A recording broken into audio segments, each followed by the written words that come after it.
Welcome back. Until previous session, we worked with Mule message attributes and payload. We also have variables under Mule message structure.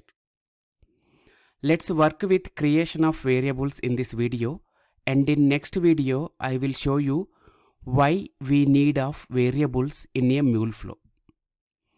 So as part of our use case, we developed register COVID case flow, right? There we are getting the request payload and printing in the logger. So to create a variable in a Mule flow, we have a connector called set variable. So let's drag and drop this set variable.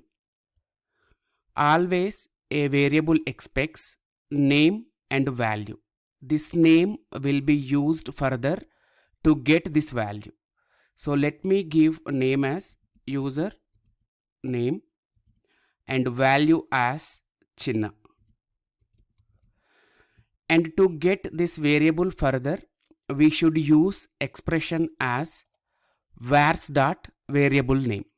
So let me drag and drop a logger to print this particular variable created. Drag and drop a logger here, and to get that particular variable, click on fx and write data view expression as vars dot that particular variable name.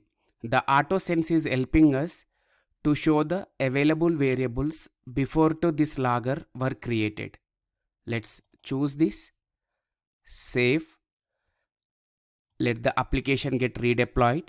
The application has deployed. Let's go and make the request. Request came. Click on next and we look at this debugger properties, right? As of now we don't have any variables. The vars size is 0. If I say next, the variable has created, and even we can see under vars the created variable as username value. To get this particular variable, we must use a data view expression as vars dot that particular variable name. So we can able to get the variable value. If I say next, we can see that particular variable printed in the logger. So here we assigned a static value, right? A hard-coded value as Chinna.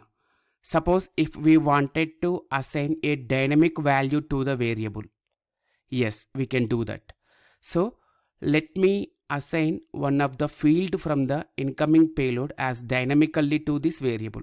If we look here, right, we have these many fields. So let me assign this first name as a username to this variable. To do that, click on fx. We know, right, to get a field from payload, we must use payload dot that particular field name. Let's save it. The application has deployed. Let's go and make the request. Request came. Say next, next, and we look at this variable, right? We can see the variable created with dynamic value. Here I sent the first name as John, correct? And we can see this particular variable initialized with the dynamic field. If I say next, we can see in the logger the value printed as John. So this way we work with variables in Mule flow. In next session, I will show you why we need variables in a Mule flow. Thank you. Happy learning.